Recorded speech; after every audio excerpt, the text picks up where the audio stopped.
Hi, I'm Rick Keeler. Thanks for joining me.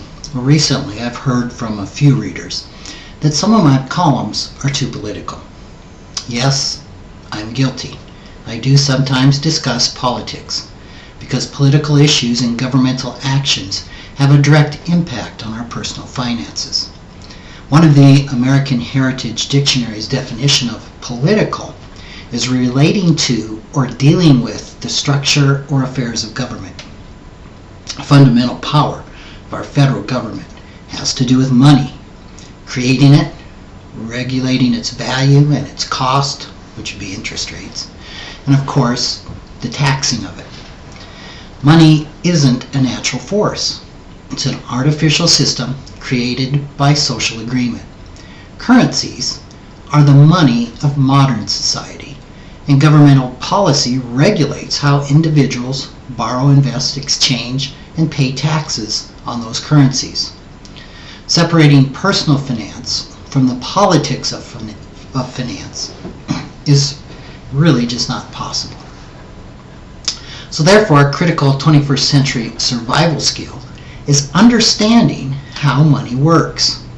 This includes understanding and anticipating the governmental policies that will influence how we save, how we spend, how we give it away, and how we earn our money. Changes in political leadership generally result in some changes in policies that affect our money and our finances. The recent financial crisis and the last national election resulted in what may be the most significant change to our fundamental economic policies since probably the 1930s. The economic decisions that our government is making today will affect our personal money decisions and our lifestyles for years to come. Helping clients anticipate, understand, and deal with the impact of these decisions is part of my job as a personal financial planner. What I see as one of the significant changes occurring in government economic policy today is a shift toward higher regulation and taxes. Now, these are two important components of something we call wealth distribution. Most modern attempts at wealth distribution have resulted in a decrease of personal freedoms in exchange for increased benefits from the government. Now, this is not new. Wealth distribution started with the Roman Republic in the 3rd century BC, and many societies since then have attempted to limit or redistribute wealth at times when only a privileged few lived in luxury, while masses lived in poverty. It is somewhat of a myth, however, that wealth redistribution works to the benefit of those in poverty or the less fortunate, unless it results in an increase in personal freedom and encourages greater capital accumulation. Now, in many cases, the wealth is taken from the handful of people who control it and simply redistributed to another handful of people, typically the leaders of the opposition, rather than the people. This was the case after Russia's Bolshevik Revolution in the early 19th century. And a modern-day example is China, where 90% of all billionaires are the children of high-ranking officials.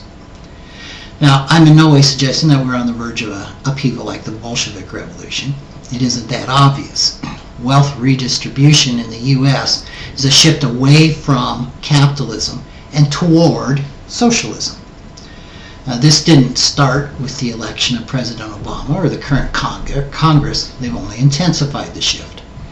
We've been slowly moving toward a more socialist economic model for decades. This long-term trend that we're following toward higher taxes and increased social entitlement diminishes individual incentive to work toward financial entrepreneurial success.